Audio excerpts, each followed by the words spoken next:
बताना चाहता हूं। और जैसे कि हिमाचल प्रदेश के तमाम जनता को मालूम है कि पिछले 2 हफ्ते से लगातार छात्र छात्राओं की समस्याओं को लेकर एनएसयूआई और युवा कांग्रेस के द्वारा एक मुहिम स्टार्ट की गई है, जिसमें बताना चाहूँगा बीते मंत्रिमंडल में जो सरकार ने निर्णय लिया ऑफलाइन परीक्षाएं करवाने का, इसका एनएसयूआई और हिमाचल युवा कांग्रेस विरोध करती है।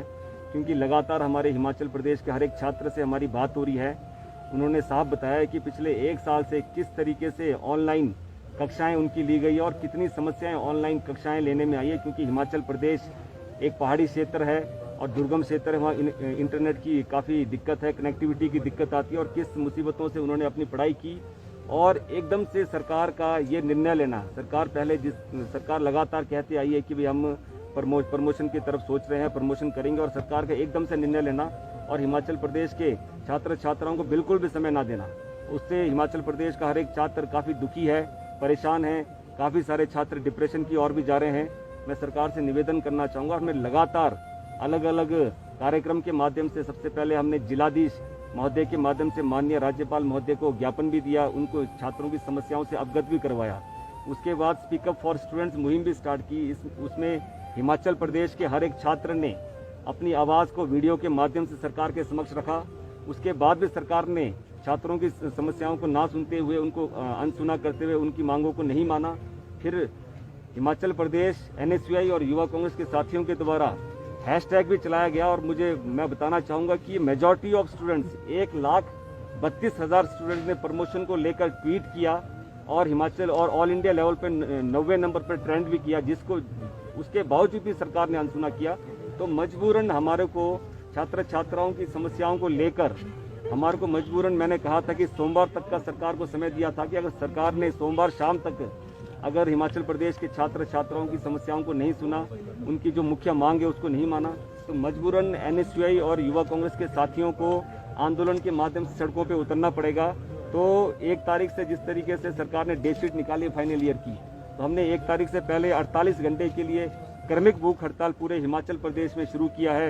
मैं बताना चाहूँगा विधानसभा लेवल पर, ब्लॉक लेवल पर एसडीएम कार्यालय के बाहर हम भूख हड़ताल पे बैठे हैं। हमारे सारे साथी एनएसयूआई और युवा कांग्रेस एकजुट होकर छात्रों के सम्मान में भूख हड़ताल में बैठी है। और जिला मुख्यालय के बाहर, डीसी कार्यालय के बाहर, जैसे शिमला के अंदर डीसी कार्यालय के बाहर एनएसयूआई और युवा कांग्रेस के साथी भूख हड़ताल में बैठे हैं। और फिर भी सरकार ने अगर फिर भी छात्र छात्राओं की मांग को नहीं माना, तो हमारे को ये आंदोलन और तीव्र गति से उसको तेज करना पड़ेगा।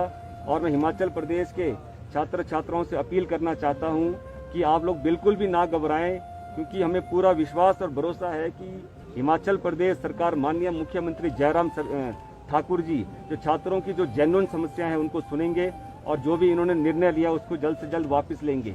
और मैं साथ ही साथ में जयराम ठाकुर जी को चेतावनी भी देना चाहता हूँ हिमाचल प्रदेश के हर एक छात्र की तरफ से, अगर आपने फिर भी समस्याओं को नहीं सुना तो हमें मजबूरन आपके सीएम आवास का ओक ओवर का घेराव करना पड़ेगा एनएसयूआई और युवा कांग्रेस के साथियों को छात्रों की समस्याओं को लेकर।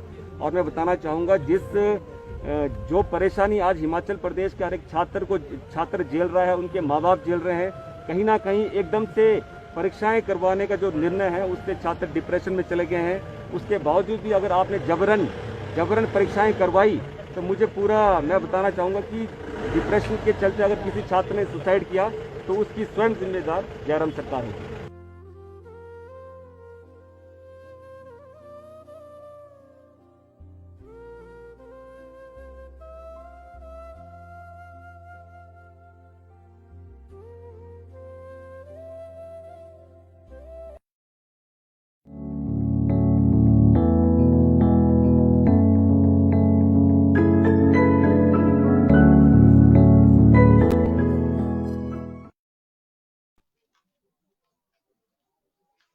नमस्कार दोस्तों, मैं राम भगत नेगी किन्नौर से आपके समक्ष रूबरू एपिसोड 5वां लेकर हमारा प्रयास रहता है कि इस रूबरू एपिसोड में किन्नौर से संबंधित जो भी राजनीतिक दल है या प्रशासनिक अधिकारी है या कोई सामाजिक कार्यकर्ता है, उनको हम इस मंच पे लाकर आपसे रूबरू करवाते हैं कि वो किस प्रकार से मेहनत से हमारे लिए, हमारे बच्चों के लिए, हमारे किन्नौर के लिए, हमारे हिमाचल के लिए मेहनत करते हैं और स्ट्रगल करते हैं और जनता के हितों को ध्यान रखते हुए वो अपना काम करते हैं।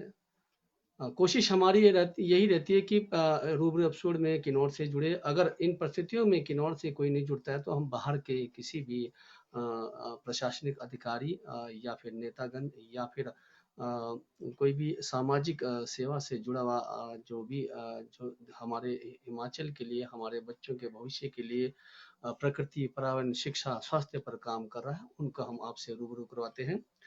जैसे कि इस आज के एपिसोड में हमारे साथ जो अभी आपको मैंने एक वीडियो क्लिप दिखाया था, पुरानी वीडियो क्लिप है, नई नहीं है। ये दिखाने का हमारा मकसद ये है कि हमारे जो युवा नेता है किस प्रकार से हमारे बच्चों के भविष्य के लिए क्रमिक भूख हड़ताल तक जो है अपना दांव लगाते हैं, ताकि बच्चों का भविष्य जो है सही बने। क्योंकि कहते हैं कि बच्चों का भविष्य अगर सही होगा तो आपका जो है जो विरासत जो है आपका बना रहेगा, और बच्चों का भविष्य आपका सही नहीं होगा तो आपके करोड़ों की संपत्ति आपके काम नहीं रहेगी। तो ऐसे ही हमारे बीच आज के है प्रदेश अध्यक्ष हिमाचल प्रदेश के युवा कांग्रेस के जो अध्यक्ष है हमारे आदरणीय नेगी निगम भंडारी जी, जो हमारे ही किन्नौर से एक खूबसूरत गांव पांगी से ताल्लुक रखते हैं। और आज के एपिसोड में विशेष तरह एक व्यस्तता थे। उनकी जो है लाइफ ही पूरा जो है जनहित के लिए समर्पित रहता है, उन दौड़ भाग रहते। बड़ी मुश्किल से उन्होंने आज समय निकाला, आज भी कहीं बीच में सफर में रुके हैं और वहीं से लाइव एपिसोड आया है। ये हमारे किन्नौर के लिए सौभाग्य की बात है कि ऐसे युवा पीढ़ी के जो नेता उभर रहे हैं हमारे भविष्य के लिए और हमारे लिए समय दे रहे हैं। तो इनके लिए मैं एमसीएन पेज की ओर से आभार प्रकट करता हूं। और साथ ही में जितने भी एमसीएन पेज के साथ जुड़ रहे हैं, मैं सभी दर्शकों से निवेदन करता हूं कि आप जो है इस पेज को ज़्यादा से ज़्यादा शेयर करें। हमारा मकसद रहता है कि हमारे हितों का जो हमारे किन्नौर के लिए हमारे हितों के लिए कोई काम करता है तो उनको रूबरू कराना। हम यहाँ पर किसी राजनीतिक दलों का प्रमोट नहीं करते।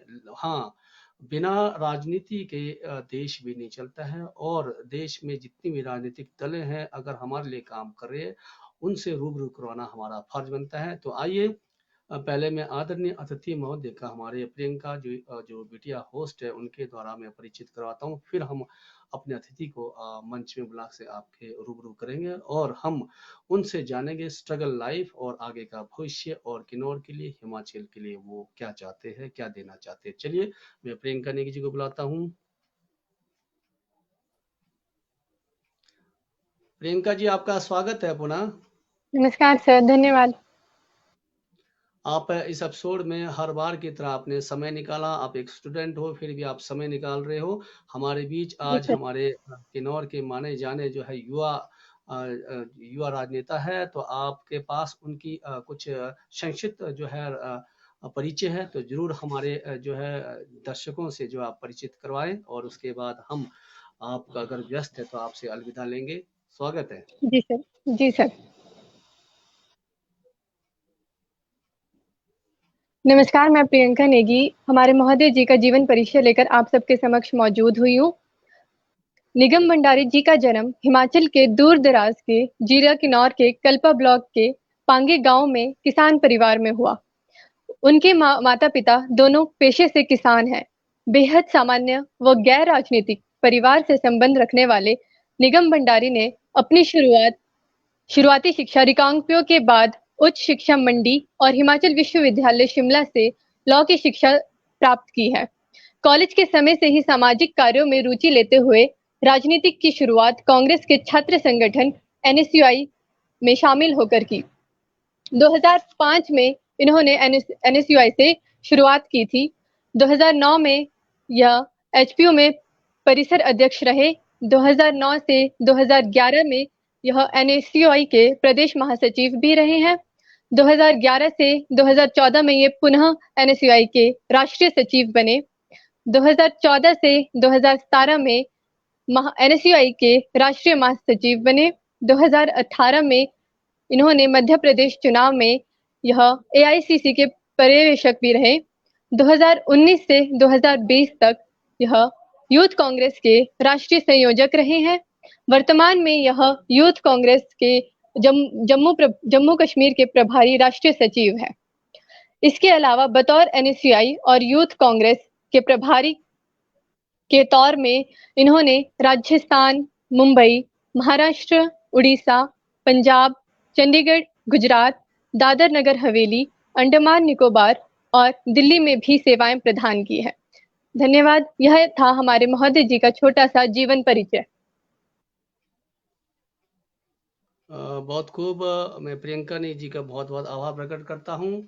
आप यूं ही जो है हमारे अतिथियों का एमसीएन पेज के द्वारा जो है परिचय करवाते रहें और अपना समय निकालें। हमारे अतिथि महोदय से कोई आपका धन्यवाद सर। सवाल तो नहीं है?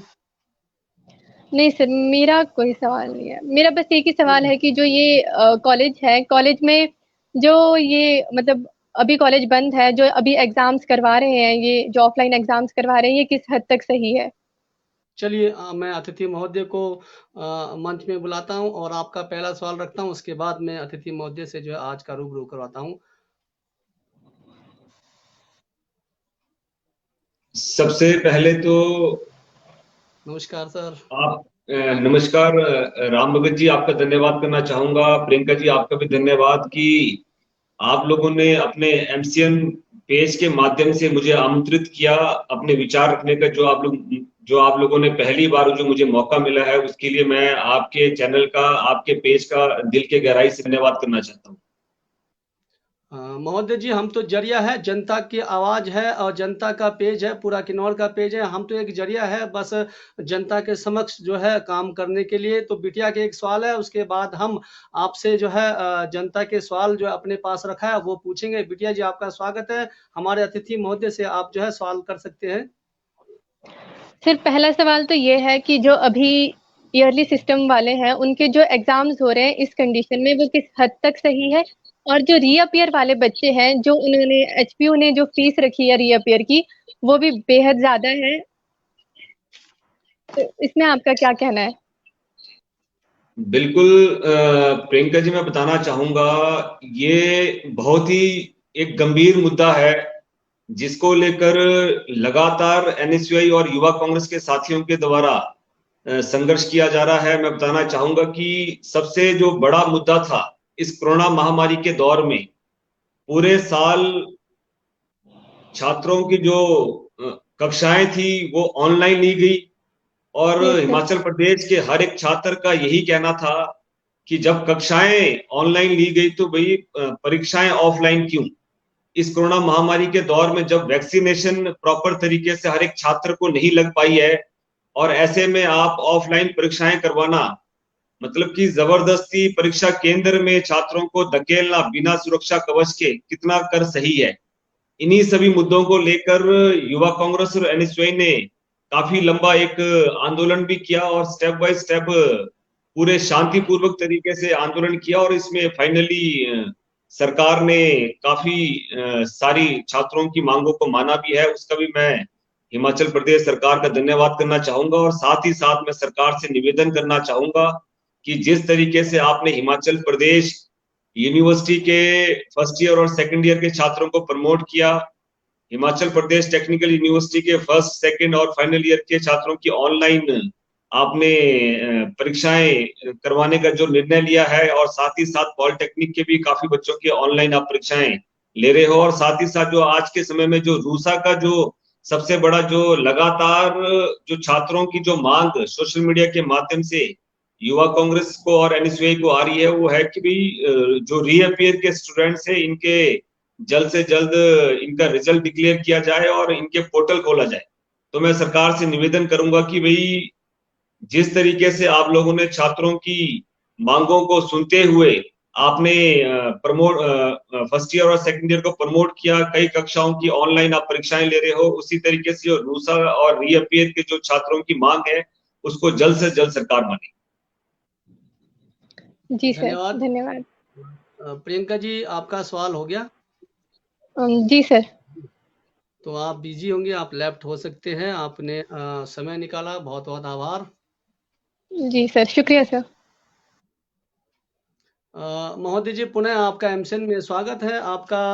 अब मैं आपके कुछ सवाल ये है कि सर, आपकी पढ़ाई लॉ से संबंधित रहा है, लेकिन लॉ के बाद जो है आपने राजनीति में कैरियर बनाया है।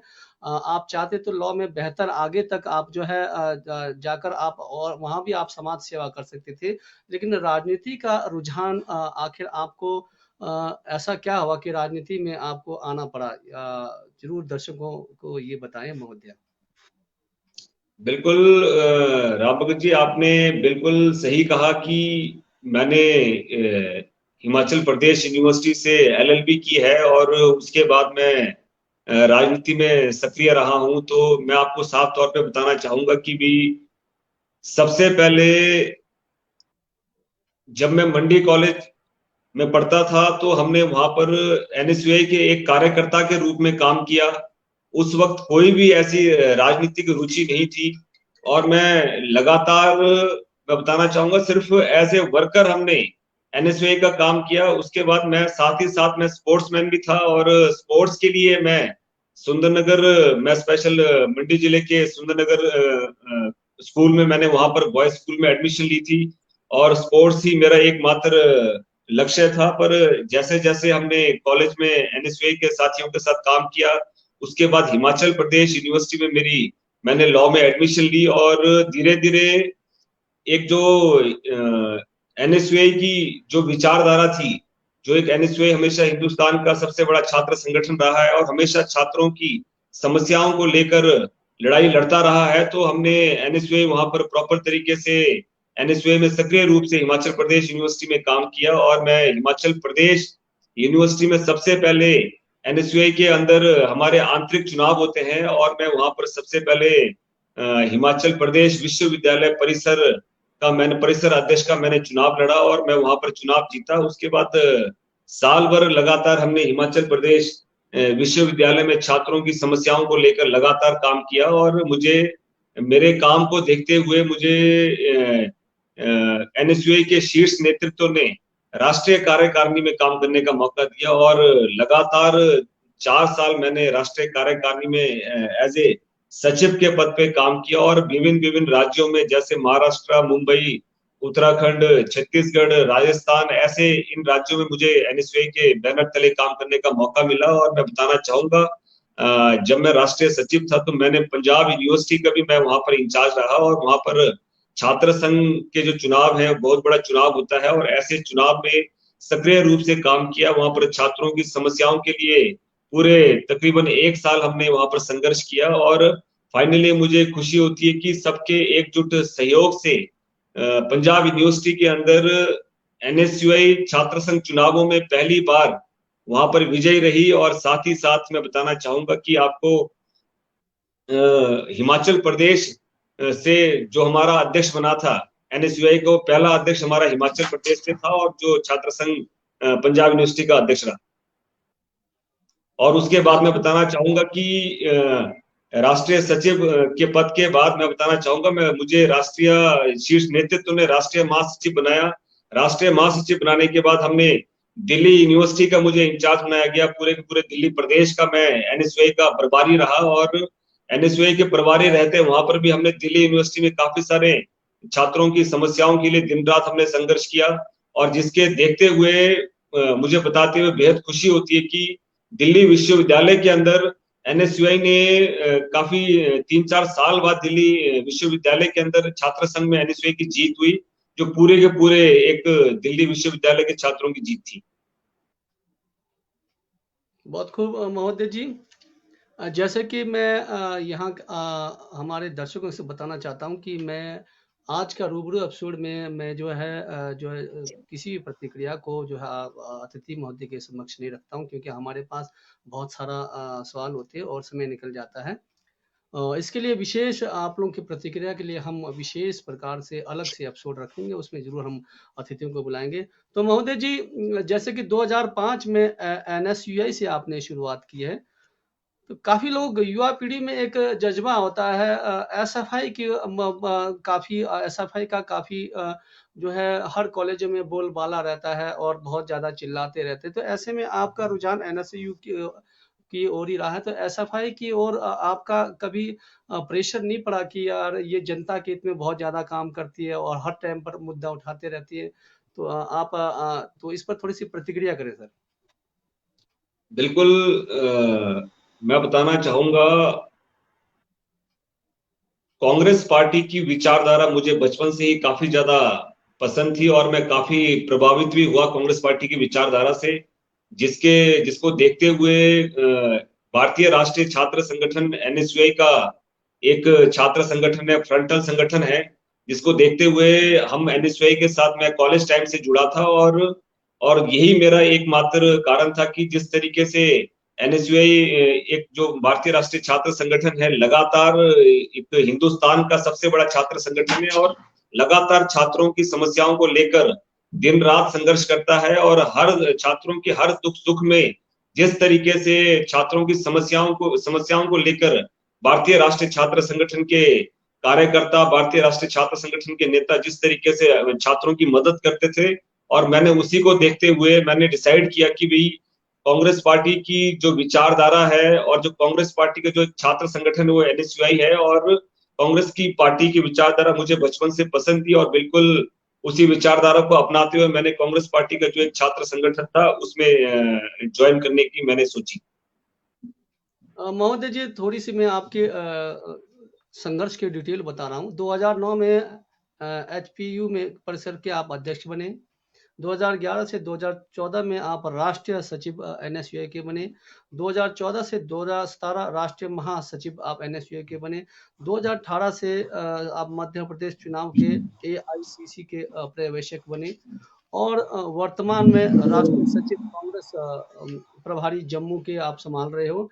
यहाँ तक का सफर में आप किसी राजनीतिक कईयों का तो आशीर्वाद होता है, विरासत से मिलता है, पिताजी मतलब या कोई दादा परदादे राजनीति से जुड़े होते हैं। तो यहाँ तक का सफर जो है आपका जो है एक बहुत संघर्षशील रहा होगा, तो इसके लिए श्रेय आप किसको देना चाहेंगे? आपकी अपनी मेहनत है या फिर आपके साथ जो जुड़े हुए आपके जो टीम होगी, आपके यार दोस्त होंगे, आपके माता पिता का आशीर्वाद, अपने ग्राम देवता का आशीर्वाद, किन किन को आप श्रेय देना चाहेंगे? इतने लंबे संघर्ष का जो मेरा एक छात्र राजनीति का सफर रहा, उसका मैं सबसे बड़ा श्रेय अपने माँ बाप को देना चाहूंगा, अपने परिवार वालों को देना चाहूंगा, अपने दोस्तों को देना चाहूंगा। जिस तरीके से 2010 के बाद एज ए होल टाइमर मैंने संगठन के लिए काम किया और लगातार मेरे माता पिताजी ने, मेरे परिवार ने मुझे जो सपोर्ट किया, कभी ये नहीं बोला कि भाई आप एक एक साल तक घर नहीं आते हो, क्या करते हो, क्या आपका भविष्य होगा, पर उन्होंने ये कहा कि अगर ये छात्र राजनीति का जो सफर आपने तय किया है, जो चुना है, इसमें हम आपके साथ हैं। हर तरीके से उन्होंने मेरी मदद की और मेरे जो मेरा सर्कल था, जो एक फ्रेंड सर्कल था, मेरे रिलेटिव्स थे, उसमें उन सब ने मेरे को बढ़ चढ़कर एक सपोर्ट किया, हमेशा मुझे मोटिवेट करते रहे कि जिस रास्ते में आप चले हो उस रास्ते को आप बिल्कुल ईमानदारी और वफादारी से निभाओ और पूरा का पूरा किन्नौर और पूरे के पूरे आपके जितना भी जो आपके रिश्तेदार हैं, जितने आपके यार दोस्त हैं, सारे के सारे आपके साथ हर सुख दुख में, आपके संघर्ष में आपके साथ खड़े हैं। और मुझे कभी भी ऐसा एहसास नहीं हुआ, मैं हिमाचल प्रदेश से बाहर कम से कम 15 राज्यों में मैंने काम किया और हमेशा लगातार फोन के माध्यम से मेरी परिवार वालों से भी बात होती थी, यार दोस्तों से भी बात होती थी, रिश्तेदारों से भी बात होती थी। लगातार उन्होंने मुझे मोटिवेट किया कि जिस राह पे आप चले हो उस पे आप बिल्कुल अडिग रहिए और लगातार आप निरंतर चाहे छात्रों की समस्याओं के लिए लड़ते रहिए, जितनी भी जन समस्याएं हैं उनके लिए आप हमेशा संघर्ष कर रहे हो और आपके साथ हम हमेशा खड़े हैं।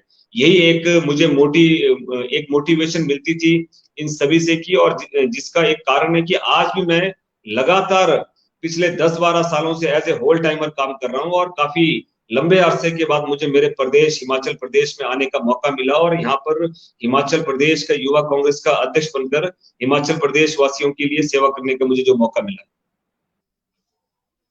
बहुत खूब महोदय, हम आभार है कि आपने हमारे एमसिन जो चैनल है, किन्नौर का पेज है, किन्नौर जनता के लिए काम करता है, आपने समय निकाला। तो महोदय जी, एक स्लोगन आपका था, उसमें मैंने आपके फेसबुक से निकाला है, उसमें लिखा है कि लोगों की सेवा करना और समाज के निम्न वर्गों का उत्थान करना और राजनीति में एक मात्र लक्ष्य है। ये आपका स्लोगन है। तो इन्हीं स्लोगन को आगे मैं लेके जा रहा हूँ। 15 वर्षों से सेवाएं आपने दी है, लेकिन किन्नौर की जनता के लिए आप समय कब से देने वाले हैं और कितना समय लगेगा कि आप किन्नौर में भी जो है काम करें और हमारे जो है किन्नौर के लिए भी आप अपना समय दे पाए, क्योंकि अभी तक आपकी जो राजनीति है वो सिर्फ जोड़ने की राजनीति दिख रही है, और आपकी छवि और आपका स्ट्रगल की राजनीति है। अब सेवाएं चाहते हैं लोग, तो उसके लिए आपका कब तक इंतजार करना चाहेंगे लोग? बिल्कुल। मैं आपको बताना चाहूंगा कि जिस स्लोगन की आपने बात कही है, ये कांग्रेस पार्टी की विचारधारा है, कांग्रेस पार्टी का ही स्लोगन है, जिसको मैं हमेशा अपने जीवन में अपनाता हूं। और साथ ही साथ मैं अभी आपको एक बात और बताना चाहता हूं कि सबसे माँ बाप के बाद, एक परिवार के बाद, जो मेरा सबसे बड़ा जो मुझे सहयोग मिला वो राहुल गांधी जी के द्वारा मिला।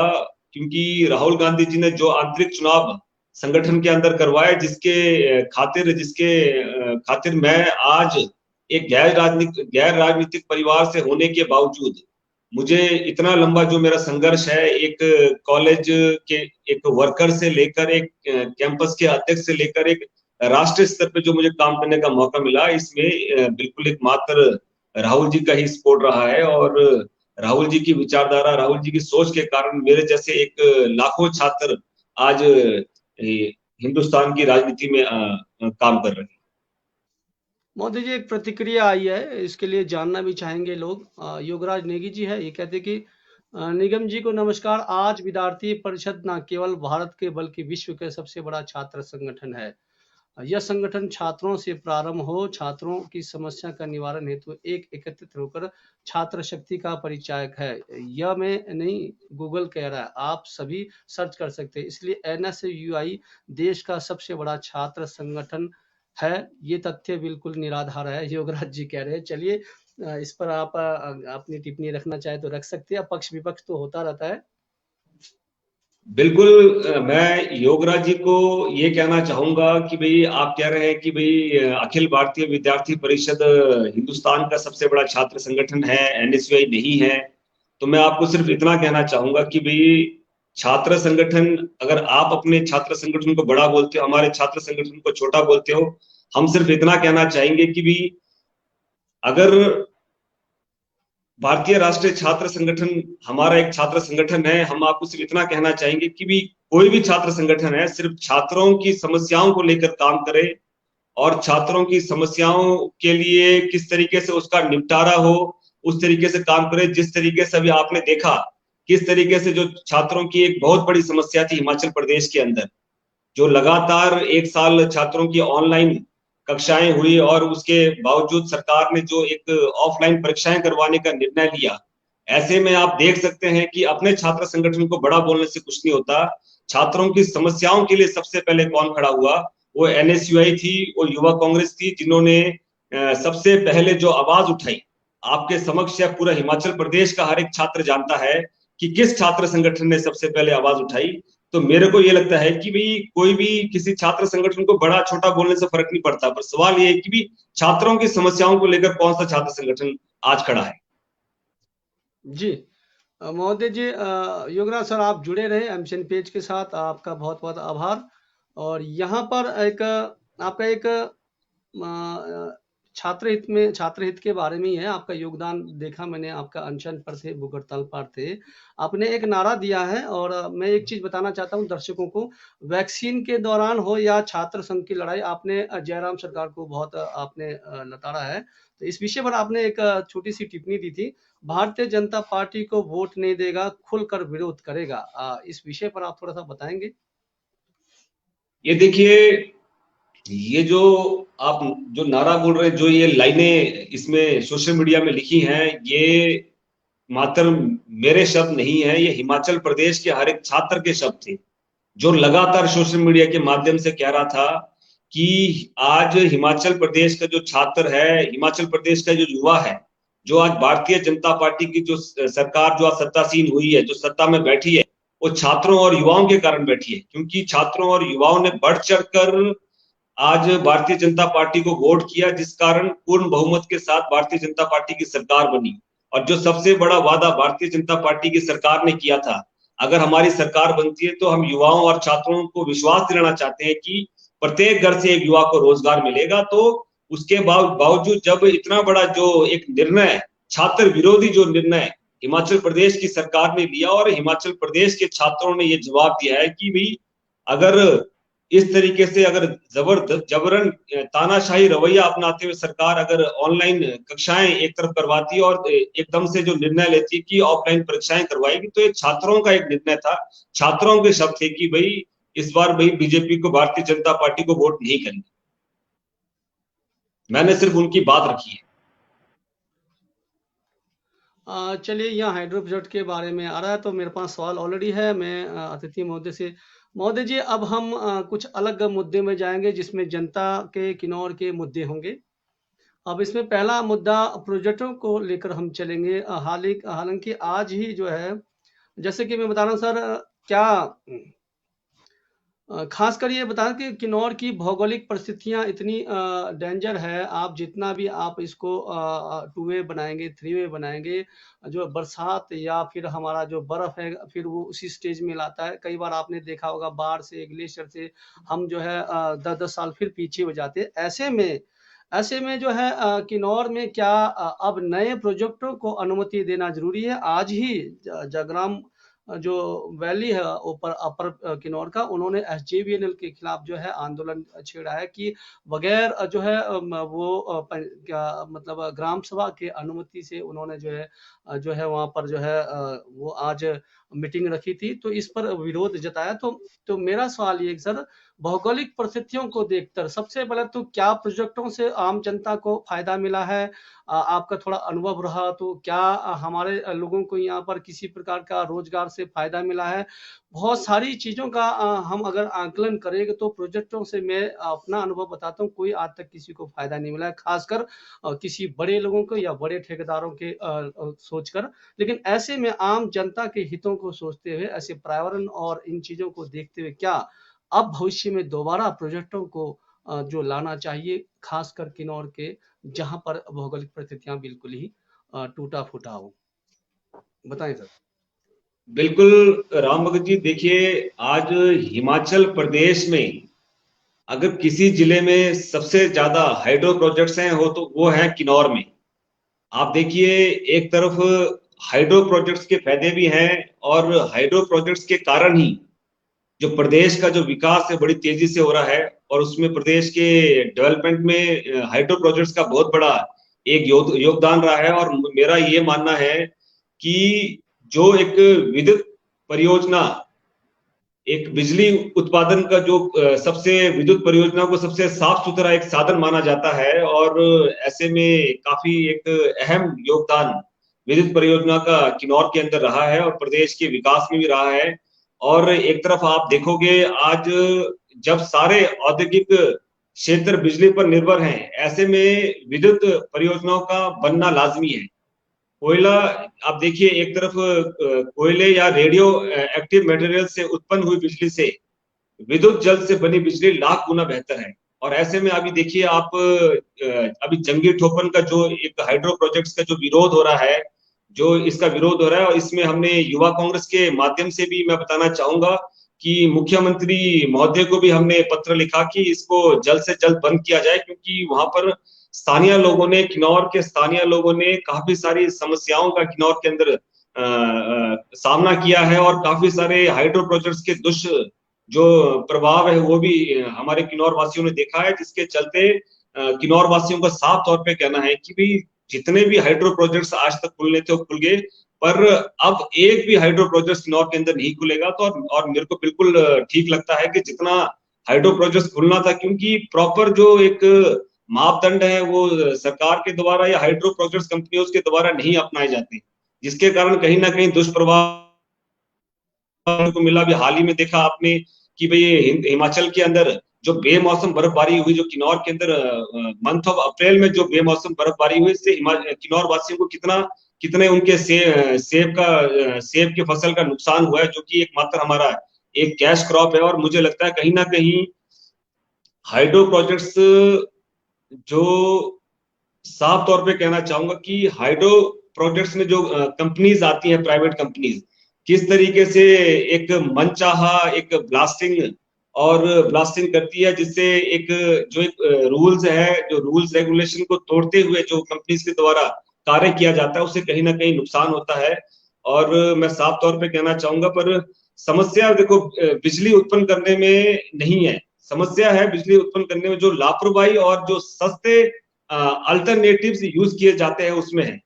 आप देखिए, अगर प्रॉपर महंगे अल्टरनेटिव्स यूज करें और पूरे प्रॉपर रूल रेगुलेशन फॉलो करें कंपनीज, तो कहीं ना कहीं मुझे नहीं लगता कि इस प्रकार की जो एक भौगोलिक परिस्थिति में जो एक एक बाधा आई है वो कहीं ना कहीं आएगी। तो साफ तौर पे मेरा कहना है कि जो अभी जो जंगी ठोपन वाला जो प्रोजेक्ट है, इसको हम सरकार से भी लगातार निवेदन कर रहे हैं, सरकार को भी हमने पत्र लिखा कि इसको ना खोला जाए क्योंकि स्थानीय लोगों की सुनी जाए।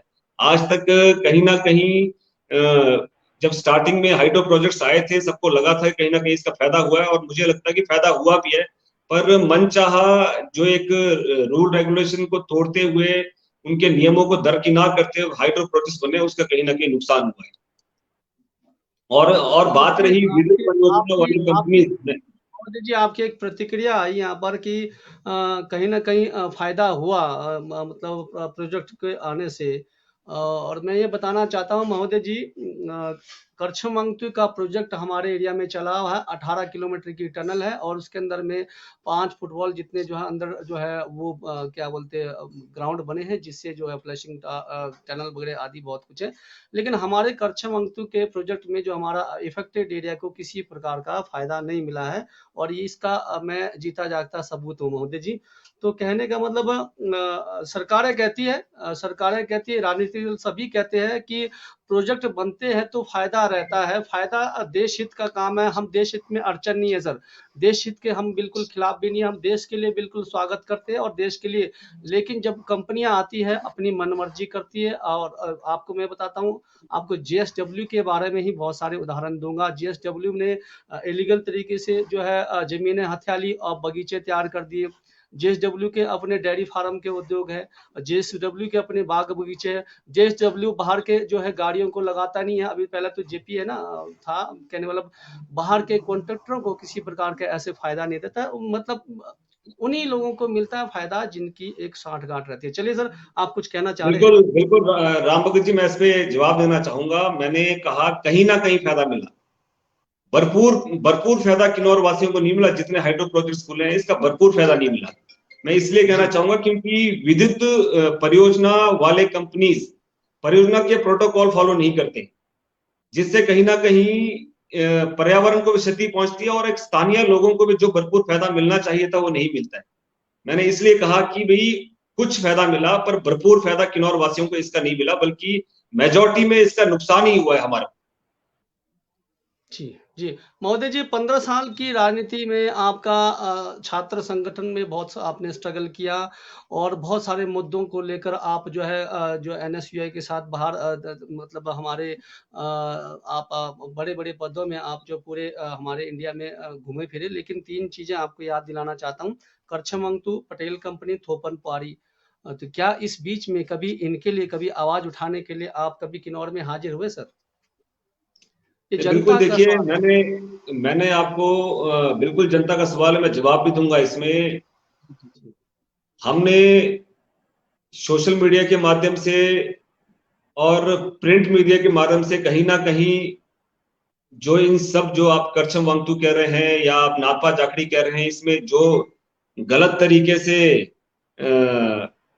नियमों के खिलाफ जो कार्य हो रहा था उसका हमने हमेशा विरोध किया है, और फिजिकली हम तब नहीं कर पाए। मैंने आपको पहले भी कहा कि पिछले 10 सालों से एज ए होल टाइमर मैं संगठन के लिए काम कर रहा था, और मेरा किन्नौर आना बहुत कम हुआ, और मैंने होल टाइमर संगठन के लिए काम किया। जब जब मुझे मौका मिला सोशल मीडिया और प्रिंट मीडिया के माध्यम से हमने इनके खिलाफ आवाज उठाई है। महोदय जी, तभी तो हम ये कह रहे थे कि कब से आप किन्नौर के लिए सेवा देंगे। अब एक सवाल यहाँ है, बिल्कुल आपके समक्ष है थोड़ा सा। होता है आपको तो क्योंकि आपके पर जो राजनीति का जो प्रेशर है सर, आपके जो विरासत से नहीं मिला, आपने स्ट्रगल से किया है, आपने मेहनत से किया है, तो टाइम लगता है हर चीज के लिए। तो आप अगर अभी तक भी राजनीति में अपना कैरियर बना रहे हैं तो किन्नौर के लिए बना रहे हैं, आप अपने लिए नहीं बना रहे हैं, ये हम भली भांति जानते हैं। सर हम एक चाह रहे कि भविष्य में अगर आप राजनीति में आते हो तो हमारा एक सवाल है, कंपनियों की 1% रॉयल्टियां अभी तक जो है रुकी है। सरकारें चाहे हमारी हो चाहे आपकी हो, कोई भी है, उनका कहना है कि ये जो है कुछ मुद्दों में अड़चन है, और ये अड़चन कब तक रहेगा इस चीज पर हम गहनता से जानना चाहते हैं। क्या भविष्य में अगर आते हैं तो ये 1% रॉयल्टी जो हमारे इफेक्टेड एरिया को दिलाने के लिए आप सर लड़ाई लड़ेंगे? ये सवाल है सर। बिल्कुल राम भगत जी, जहां तक रॉयल्टी की बात है, मेरा ये मानना है कि जो कानूनी तौर पे जेएसडब्ल्यू ने रॉयल्टी देनी है, वो मेरा मानना है उनसे हमें लेना चाहिए कानूनी तौर पे। आप वैसे रॉयल्टी के लिए लड़ाई लगातार हमारे मजदूर और हमारे किन्नौर वासी लड़ रहे हैं, स्थानीय निवासी भी लड़ रहे हैं, पर इसको हमें कानूनी तौर पे हमें ये लड़ाई लड़नी पड़ेगी। और क्योंकि जेएसडब्ल्यू एक नामी जानी, मतलब कि काफी एक बड़ी कंपनी है, और वो पूरे देश भर में जो अपने प्रोजेक्ट डेवलपमेंट करती है, और प्रोजेक्ट डेवलपमेंट के नाम से फेमस भी है जेएसडब्ल्यू, इसलिए मेरा मानना है कि कानून के दायरे में रहकर इस मुद्दे को सुलझाना चाहिए। जी जी महोदय, कानून के दायरे पर रहते हुए महोदय जी, जिस प्रकार से अब मैं थोड़ा सा बीच में केजरीवाल को भी लेकर आऊंगा। केजरीवाल की कुछ राजनीति, हमारा तो कहने का मतलब ये है कि कुछ लोग कहते हैं कि फ्री की राजनीति नहीं होनी चाहिए, फ्री की राजनीति और फ्री नहीं चाहिए, पब्लिक को फ्री नहीं चाहिए, लेकिन राजनेताओं को फ्री चाहिए। अब मैं आपको बताता हूँ सर, हमारे जो राजनेता होते हैं उनके लिए बहुत सारी सुविधाएं जो है मतलब जो संविधान में बना है, फ्री की सुविधाएं, चाहे आप बिजली, पानी, आपका आपका ट्रीटमेंट से लेकर आपका पेंशन से लेकर बहुत सारी सुविधाएं फ्री की दी है। लेकिन जब जनता की बात आती है तो लोग बोलते हैं कि जनता को फ्री क्यों चाहिए। यहाँ किन्नौर जो है विद्युत विद्युत से संपूर्ण है, हमारा एरिया विद्युत से संपूर्ण है, लेकिन हमारे को यहाँ कुछ परसेंट सब्सिडी भी इतना खास नहीं है, और हमारे को हम चाहते हैं कि किन्नौर में कुछ यूनिट मिले। जैसे केजरीवाल जी बाहर से बिजली मंगाते हैं, वहां पर आपको कुछ यूनिट दे रहे हैं। क्या भविष्य में आप अगर हमारे किन्नौर के जो अगर राजनेता आते हो तो क्या ऐसी सुविधाएं लाएंगे कि भविष्य में जो है हमारी जो जितनी भी हमारी जो सतलुज से बनी, हमारी मिट्टी से बनी है, और क्या हमारे किसानों को, हमारे यहाँ के लोगों को सर कुछ यूनिट फ्री सुविधाएं मिल सकती है? बिल्कुल राम भगत जी, मैं आपको बताना चाहूंगा कि फ्री बिजली की जो मांग है वो कहीं ना कहीं बिल्कुल जायज है। जिस तरीके से आज देखिए, जिला किन्नौर में मैंने कहा कि हिमाचल प्रदेश में सबसे ज्यादा अगर जल विद्युत परियोजना है वो जिला किन्नौर में है। जिला किन्नौर में होने के बावजूद इतना तो जिला किन्नौर के वासियों का हक बनता है कि उनको कम से कम सरकार कुछ परसेंट, या वैसे तो पूरी बिजली फ्री दे, नहीं तो कम से कम कुछ ना कुछ परसेंट तो उनको बिजली फ्री मिले। और इसमें मैं साफ तौर पे कहना चाहूंगा कि इसमें देखिए, आपको और हमको मिलकर जी प्रदेश को प्रगति की राह पर लेकर जाना है। अकेले सरकार अगर चाहे तो तब कुछ नहीं हो सकता, उसमें स्थानीय लोगों का भी एक योगदान रहना चाहिए। और साफ तौर पे कहना चाहूंगा, आपने केजरीवाल जी की बात कही कि जब फ्री बिजली जब दिल्ली दे सकती है तो हिमाचल प्रदेश सरकार क्यों नहीं दे सकती? ये बहुत बड़ा सवाल है, आपके द्वारा ही पूछा गया कि केजरीवाल से मैं जोड़ना चाहूंगा। बिल्कुल साफ तौर पे देखिए, आज दिल्ली के अंदर केजरीवाल जी ने फ्री बिजली की है। जब हिमाचल प्रदेश से ही अलग अलग राज्यों में बिजली जारी है, जब दिल्ली जैसा प्रदेश फ्री बिजली दे सकता, तो हिमाचल प्रदेश में तो सबसे ज्यादा जल विद्युत परियोजना है, तो हमारे को फ्री बिजली क्यों नहीं मिल सकती? और दूसरी बात मैं साफ तौर पे कहना चाहूंगा, जैसे जैसे प्रदेश में विकास दर बढ़ेगा, जैसे जैसे प्रदेश में विकास दर बढ़ेगा, मेरा पूर्ण विश्वास है कि जनहित में फ्री बिजली मुहैया करवाना बहुत बड़ा मुश्किल काम नहीं है, पर विकास दर प्रदेश का बढ़ना चाहिए, तभी फ्री बिजली मिल पाएगी। और इसके लिए हम आगे भी जो ये मांग है, इसको आगे भी युवा कांग्रेस हर प्लेटफॉर्म पे उठाएगी। बहुत खूब। मैं दर्शकों से निवेदन करता हूं कि ज़्यादा से ज़्यादा आप लोग जो है इस पेज को ज़्यादा से ज़्यादा शेयर करें ताकि और भी लोग जुड़ सके। हमारे अतिथि महोदय जी बड़े व्यस्त से अपने जो है आज का समय निकाला है। तो महोदय जी, हम अस्पतालों की ओर आते हैं अभी। हाँ, अस्पतालों की ओर आते हैं। आप अगर मैं हमारा जो किन्नौर का बैरियल से हम गिनती करवाऊंगा तो सर लास्ट बॉर्डर तक जो है प्रोजेक्टों की भरमार है जी, प्रोजेक्टों की भरमार है, दुनिया भर के प्रोजेक्टों की भरमार है सर। आप किन्नौर बैरियल से देखेंगे तो अगर 18-19 प्रोजेक्ट है छोटे बड़े मिलाकर। ऐसे में सर एक हमारे को जो हमारे यहाँ के लोग बीमार होते हैं या एक बड़ा कोई बीमारी होता है तो हमारे को शिमला या चंडीगढ़ जाना पड़ता है। तो ऐसे में कोई हमारे को जो पीओ का जो हेडक्वार्टर का जो हॉस्पिटल है वो भी कई ब्लॉकों के लिए जो है दिक्कत पड़ता है क्योंकि बैग जाना पड़ता है। तो ऐसे में जीएसडब्ल्यू का बहुत बड़ा जो है वहाँ पर हॉस्पिटल बना है, लेकिन वहाँ की सरकार के वहाँ के स्थानीय जो पंचायतों के जो है विरोध के आधार पर भी अफेक्टेड एरिया के जो वहाँ के लोगों के विरोध करने पर भी जो है जेएसडब्ल्यू जो है वहाँ पर हॉस्पिटलों की सुविधाएं पहले की तरह नहीं दे पा रही है। तो ऐसे में तो क्या आप अगर भविष्य में आते हैं तो हमारे को शिमला ना जाना पड़े, हमारे को तत्काल कहीं नहीं जाना पड़े, तो क्या ये एनएच के सामने ही इतनी बड़ी हॉस्पिटलों को हम सेवा ले पाएंगे सर? क्योंकि वंचित है हम सिर्फ राजनेताओं से सिर्फ सुनते आते हैं, आपके लिए हम वोट देते रहते हैं, तालियां मारते रहते हैं सर, बाकी कोई जनता का काम नहीं है। तो ऐसे में हमें जो है हमें हड़तालों की जरूरत ना पड़े, हमें बार बार आंदोलन की जरूरत नहीं पड़े, तो क्यों जो है हमारी सरकार और हमारे जो सामने बैठे जो कंपनियां हैं वो सुनते नहीं है और जनता के हितों के लिए काम नहीं करते? आप बताएं सर। इसमें राम भगत जी, इसमें कोई दोहराए नहीं कि आज भी किन्नौर में स्वास्थ्य सुविधाओं की कमी है। मैं साफ बताना चाहूंगा कि किन्नौर का जो अस्पताल है इसमें मैं डॉक्टर्स को या प्रशासन को मैं कोई इसमें मतलब कि जिम्मेदार नहीं ठहराना चाहता कि भी प्रशासन और डॉक्टर्स तो अपने तरफ से बेस्ट मतलब कि एफर्ट्स कर रहे हैं, पर कहीं ना कहीं स्वास्थ्य सुविधाओं की कमी होने के कारण आज हमारे अस्पताल मात्र रेफर अस्पताल के नाम से जाने जाते हैं। और मुझे पूरा विश्वास है जिस इस हेल्थ के फील्ड में हमारे जो छात्र हैं, आने वाला जो हमारा भविष्य है काफी अच्छा मतलब कि एक पहल भी कर रहा है और काफी सारे अच्छे डॉक्टर्स किन्नौर से निकल के भी अलग अलग प्रदेशों में जा रहे हैं, अलग जिलों में जा रहे हैं।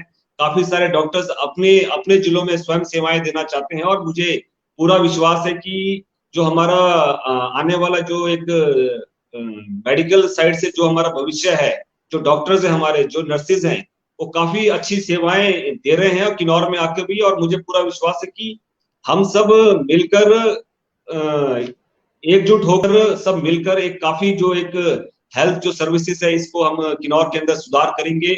इसका उदाहरण भी मैं आपके सामने रखना चाहूंगा। आप देखिए, आई के हमारे डॉक्टर हैं, डॉक्टर अविनाश नेगी जी, और उनके लिए उनसे इलाज करवाने के लिए रामपुर से भी पेशेंट्स आते हैं, शिमला से भी आते हैं, क्योंकि आपको पता है आइस की दिक्कत किन्नौर के अंदर एक आम दिक्कत है। और आज से पहले जब डॉक्टर अविनाश नेगी जी जब से आए हैं उससे पहले की बात करना चाहूंगा कि हमें पालमपुर जाना पड़ता था, शिमला जाना पड़ता था, लेकिन आज अलग अलग जिलों से इलाज कराने के लिए हमारे जिला किन्नौर में मरीज आ रहे हैं। तो ये बहुत ही एक खुशी की बात है और बहुत गर्व की भी बात है। और ऐसे ही मुझे मैं बताना चाहूंगा काफी अच्छे जो यंग्स डॉक्टर्स हैं, काफी सीनियर डॉक्टर्स हैं जिनका पूरे हिमाचल प्रदेश में आज जो किन्नौर के हमारे जो डॉक्टर्स हैं उनका पूरे हिमाचल प्रदेश में एक अलग नाम है। और सबके सहयोग से आने वाले समय में मुझे पूरी उम्मीद है कि भी सरकार के साथ मिलकर और पूरे के पूरे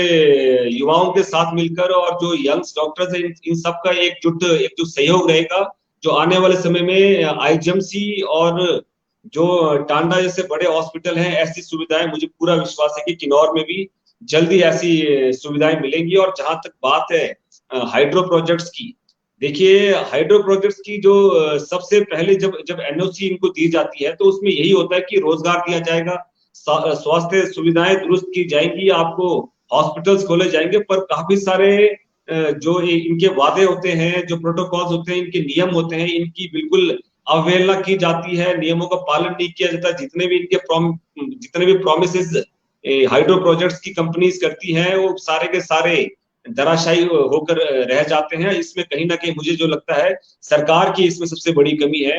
और मैं सरकार से निवेदन करना चाहूंगा कि भाई किन्नौर में इतने सारे हाइड्रो प्रोजेक्ट्स हैं तो फिर भी उसके बावजूद भी स्वास्थ्य सुविधाओं की इतनी खस्ता हालत क्यों है। और मुझे पूरा उम्मीद भी है और किन्नौर के सभी यंग डॉक्टर्स का और सीनियर डॉक्टर्स का भी मैं धन्यवाद करना चाहूंगा, और साथ ही साथ सीएमओ साहब का और पूरे के पूरे नर्सिंग स्टाफ का या उसमें जितने भी कर्मचारी हैं, जिस तरीके से इन्होंने कोरोना महामारी से लड़ने में इनका एक अहम रोल रहा है, उसका भी मैं एक धन्यवाद करना चाहूंगा। आप और जिलों के कंपैरिजन करोगे तो किन्नौर में काफी कम केसेस कोरोना के आए थे, और जो आए भी तो हम सब ने मिलकर, पूरे स्टाफ ने मिलकर इस बीमारी से, महामारी से लड़ाई लड़ी है। इसमें मेन जो एक क्रेडिट मैं देना चाहूंगा जितने भी हमारे किन्नौर के जो जिला अस्पताल के जो डॉक्टर्स हैं, नर्सिस है और स्टाफ से, इनको देना चाहूंगा। और मुझे पूरी उम्मीद है कि आईजीएमसी और टांडा हॉस्पिटल के स्तर का जो एक अस्पताल है वो हमारे किन्नौर में भी जल्द से जल्द बनेगा।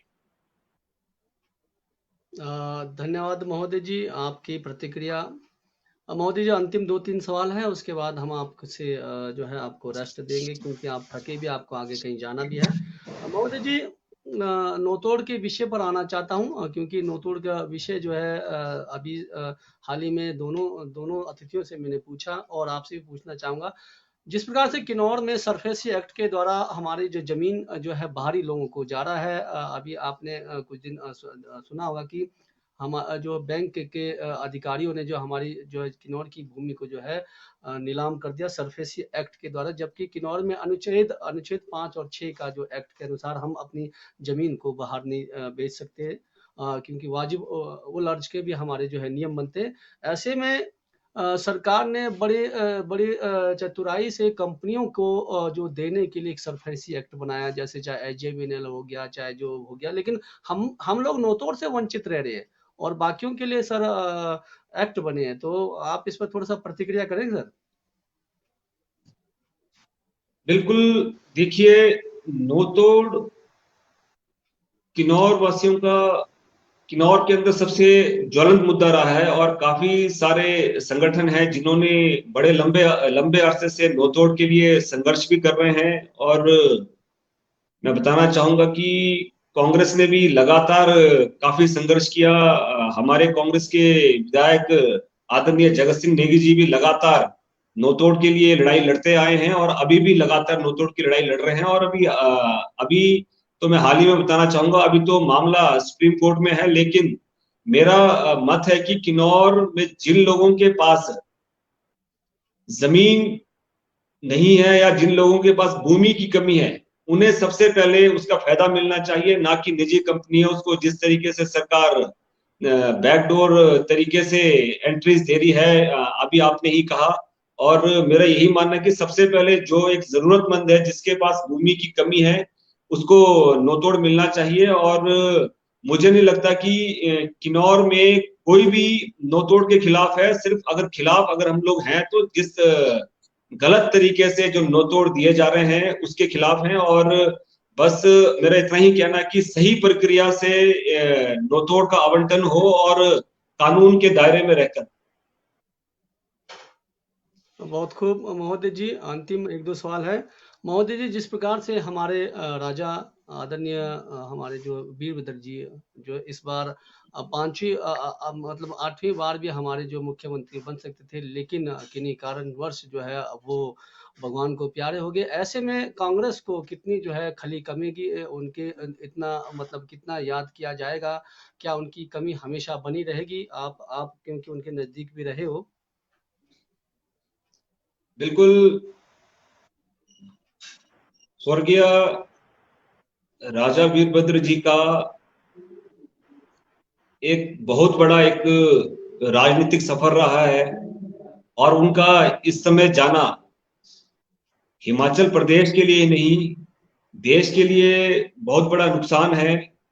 और पार्टी के लिए तो है ही है, क्योंकि कांग्रेस पार्टी को उन्होंने जो पहचान दी, लगातार 6 बार मुख्यमंत्री रहे, और लगातार उनकी सबसे अच्छी बात थी कि एक इमोशनल जो हिमाचल प्रदेश की जनता से जो उनका लगाव था, जिस तरीके से उन्होंने बिना भेदभाव के कोई अपर हिमाचल नहीं, कोई लोअर हिमाचल नहीं, बिना भेदभाव के एक समान जो एक विकास हिमाचल प्रदेश का किया है, बहुत बड़ा एक नुकसान उसका उनका इस समय जाना, कहीं ना कहीं दुख भी पार्टी के हर एक कार्यकर्ता को हुआ है, और विशेष तौर पर जनजातीय क्षेत्र के लिए जिस तरीके से उन्होंने काम किया जनजातीय क्षेत्र के लिए, उसको भुलाया नहीं जा सकता। एक उनकी खास बात थी कि उनको पार्टी के साथ साथ जो विपक्षी जो अन्य जो राजनीतिक दल थे, उन्हें भी वो राजनीतिक दल भी उनको काफी पसंद करते थे, उनके कार्यशैली को पसंद करते थे। और मुझे पूरी उम्मीद है कि हिमाचल प्रदेश का हर एक कार्यकर्ता उनके पद चिन्हों पे चलेगा, उनके पद चिन्हों पे राजनीति करेगा, और उनके पद चिन्हों पे ही हमेशा उनका सबसे पहला जो रहता था कि अंतिम पंक्ति में जो एक व्यक्ति है उस तक सरकार की हर सुविधाएं पहुंचे, और उनके हर दुख सुख में बिना किसी भेदभाव के हमेशा वो खड़े रहते थे। और हम उन्हीं के पद चिन्हों पे चलते हुए कांग्रेस पार्टी पूरे प्रदेश भर में कार्य करेगी, और मुझे पूरा विश्वास है कि आने वाले 2022 के चुनाव में वापस से कांग्रेस पार्टी सत्ता में आएगी। और मुझे पूरा विश्वास है राजा वीरभद्र जी ने जो कार्य किए हैं उसको हिमाचल प्रदेश की जनता याद रखेगी, और वापस कांग्रेस पार्टी को सपोर्ट करके 2022 में सत्ता में लेके आएगी। बहुत खूब, धन्यवाद महोदय जी, आपने समय निकाला। तो अंतिम आप हमारे किन्नौर के जितने भी लोग जुड़े थे उनके लिए आप अपनी ओर से क्या अपील करना चाहेंगे सर, क्या मैसेज देना चाहेंगे?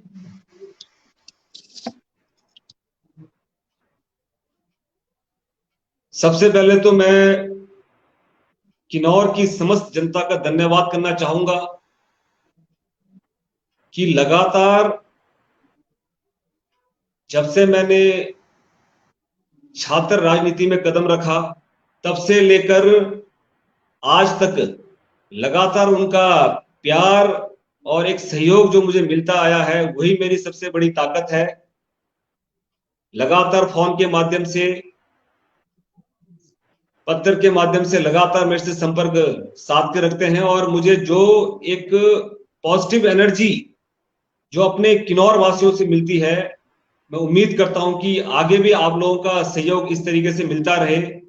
मैं बस एक अपील करना चाहूंगा कि जीवन में चाहे कितनी भी कठिन परिस्थितियां आए लाइफ में, क्योंकि मेरे भी काफी इतना इतना इतना अभी 10 से 12 साल का जो एक एक्टिव जो पॉलिटिक्स में काफी एक बुरे दिन भी, बुरा समय भी हमने देखा, और काफी कठिन परिस्थितियां भी आई। तो मैं सिर्फ किन्नौर की समस्त जनता से यही अपील करना चाहूंगा कि जितनी भी विषम, जितनी भी कठिन परिस्थितियां आए, नैतिकता का दामन ना छोड़े। नैतिकता आपकी प्रायोरिटी रहनी चाहिए। आज दुनिया भर में मैं बताना भी चाहूंगा, वही देश खुश है और वही देश संपन्न है जो नैतिकता के चरम पर है। तो मैं किन्नौर वासियों से और किन्नौर के युवाओं से खास करके अपील करना चाहूंगा कि भी नैतिकता का साथ ना छोड़ें। जी, यहाँ पर आर.के. नेगी जी को मैं बताना चाहता हूँ, हमारा मकसद नहीं रहता है किसी पार्टी के बीच में आपस में लड़ाई झगड़ा करवाना। आपका मैसेज जो है, हमारा मकसद रहता है किन्नौर को बेहतर बनाना, सुदृढ़ बनाना और सुशासन और जो अपने नियमों को बनाना। हम पूरे किन्नौर के एक ही मिट्टी में रहते हैं, एक ही संस्कृति में रहते हैं। हमारा मकसद रहता है, अगर किसी पार्टी में कोई आपसी मतभेद है तो उनके ऊपर टिप्पणियां नहीं करना। आपकी जो सवाल है हम स्टेज पर उठा नहीं सकते, तो इसके लिए माफी चाहते। जितने भी दर्शकों से मैं यही निवेदन करता हूँ, हम जनता के हितों का जो है सवाल उठाते, किसी पार्टी के निजी बातों का हम सवाल नहीं करते। ये आपको ध्यान रखना चाहिए। आर के नेगी जी, आप पढ़े लिखे होंगे, हम जनता के लिए काम कर रहे हैं, पार्टी के लिए काम नहीं कर रहे हैं। पार्टी के बीच में आपसी मतभेद हो सकता है, कल को सुलह हो जाती है, काफी कुछ हो जाता है, लेकिन हमारा काम है जनता के मुद्दों को उठाना। तो कृपया आप अगर पढ़े लिखे तो ध्यान दीजिए। तो आइंदा से मैं सभी से निवेदन करता हूं कि जब भी कोई हमारे अतिथि पेज में आते तो पार्टी से जुड़े सवाल ना करें, जनता के हितों का सवाल करें, किन्नौर से जुड़े हितों का सवाल करें, और यही मेरा मकसद है। तो धन्यवाद महोदय जी, आपने समय निकाला, और भविष्य में हम यही आशा रखेंगे कि आप पुनः हमारे किन्नौर के लिए समय निकालेंगे और मार्गदर्शन देते रहेंगे।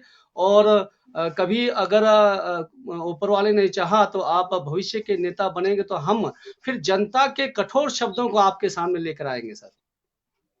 बहुत बहुत धन्यवाद राम भगत जी। आपके चैनल का, आपके पेज का भी मैं धन्यवाद करना चाहूंगा, और साथ ही साथ मैं आपके पेज को काफी लंबे अरसे से मैं फॉलो भी कर रहा हूं, और लगातार जिस तरीके से आप निष्पक्ष तरीके से आपके जो सवाल होते हैं, जो भी युवा शीर्ष नेतृत्व है किसी भी पार्टी से है, और जिस निष्पक्ष तरीके से आपके सवाल होते हैं, आप किस निष्पक्ष तरीके से आप लोगों को उनके अधिकारों के बारे में आप जागरूक करते हैं, उसके लिए भी आपके चैनल का, आपके पेज का विशेष तौर पर धन्यवाद करना चाहूंगा। और आज के इस रूबरू एपिसोड नंबर 5 में आपने मुझे आमंत्रित किया, इसके लिए मैं युवा कांग्रेस परिवार की तरफ से आपका दिल के गहराई से धन्यवाद करना चाहूंगा। धन्यवाद महोदय जी, शुभ रात्रि। Good night. हमारे साथ जुड़े थे युवा कांग्रेस के अध्यक्ष हिमाचल प्रदेश आदरणीय निगम भंडारी जी। हमारा मकसद रहता है किन्नौर की जनता के हितों को लेकर जाना, ना कि पार्टी के मतभेदों को लेकर जाना। और दूसरी बात, हमारे जो अतिथि है चुने हुए प्रतिनिधि नहीं है, वो एक राजनीतिक दल से जुड़े हुए हैं। कई प्रकार के सवाल होते हैं, एक तो चुने हुए प्रतिनिधि के सवाल अलग होते हैं, और जो राजनीति से जुड़े हैं उनके सवाल अलग होते हैं। तो इसलिए मैं आप लोगों से क्षमा चाहता हूं, आप लोगों से माफी चाहता हूं कि हम उतना नहीं पूछ सकते जितना उनकी जिम्मेदारी नहीं है। जहां तक उनकी जो है राजनीति में पकड़ है या फिर राजनीति में संघर्ष कर रहे हैं, उन्हीं चीजों को हमने आपके समक्ष लाना था।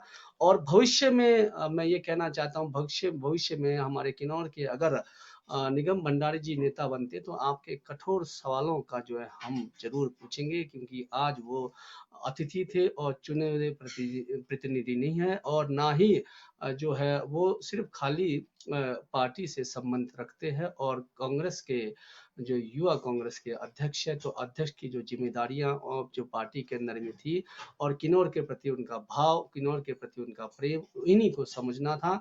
तो आर के नेगी जी, कृपया आप राजनीतिक दल से जुड़े हैं और राजनीतिक पार्टी को आपस में जोड़ने का प्रयास करें। हमारा किन्नौर तभी सक्षम हो सकता है अगर हम सभी राजनीतिक दलों को एक होने के लिए, एकत्रित होने के लिए हम उनसे एक जो है प्रार्थना करें, क्योंकि आपस की लड़ाई में हमारा खुद का नुकसान होता है। अगर किन्नौर में कांग्रेस लड़ रही है, फिर आपके जो बीजेपी लड़ रही है, फिर युवा वाले लड़ रहे हैं, तो फिर किन्नौर कैसा बनेगा, किन्नौर कैसे सुदृढ़ होगा। इसलिए आप लोग कृपया जो है राजनीतिक दलों को जोड़कर किन्नौर को बेहतर बनाने के लिए प्रयास करें, ना कि लड़वा कर जो है किन्नौर को लड़वा कर और किन्नौर के दलों को आपस में लड़वा कर जो है आप जो है किन्नौर को बेहतर नहीं बना सकते। तो मैं सभी राजनीतिक दलों से यही निवेदन करता हूँ, और दर्शकों से भी ये आश ना रखें कि एमसीन पेज कभी किसी राजनीतिक दलों का प्रमोट करेगा। ये कभी भी भूल कर ना सोचे। हम जनता के लिए बैठे, जनता के हितों को बात करते हैं। और दूसरी बात, हम उन अतिथियों का भी मान सम्मान करते हैं जिनकी जितनी छवि हो।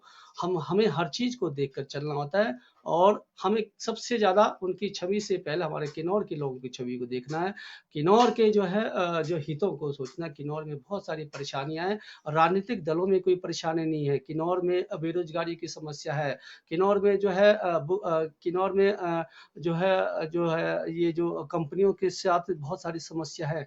किन्नौर में बहुत सारी ऐसी समस्या, उन समस्याओं को हमने जो है दिन प्रतिदिन लड़ना है। अगर राजनीतिक दलों को लेकर हम लड़ेंगे तो किन्नौर का विकास नहीं होगा। तो राम भगत जी, आपके एंकरिंग में जो दिन ब दिन निखार आ रहा है उसके लिए आपको बहुत-बहुत आभार। धन्यवाद। ये आप लोगों के सहयोग से ही हम यहाँ पर काम कर रहे हैं। तो आपका भी आपका भी इसमें शेयर बनता है, आपका भी इसमें भागीदार बनता है, क्योंकि आप लोग जो है हम मुझे हौसला देते हैं। आप लोगों की ही बदौलत ही मैं अतिथि महोदयों के सामने लेकर आता हूँ और उनसे सवाल जवाब करता हूँ। तो अगर मुझसे त्रुटियाँ होती है तो मुझे सुझाव दे सकते हैं मेरे इनबॉक्स में, मेरे नंबर जो स्क्रीन पर आते रहते हैं, या मुझे कॉल कर सकते हैं। तो आगे के लिए अगर एपिसोड में कोई भी राजनीतिक दल आता है तो बांटने की कोशिश ना करें, जोड़ने की कोशिश करें। ये सभी से मैं अपील करता हूँ। नमस्कार, शुभ रात्रि, जय हिंद, जय किन्नौर।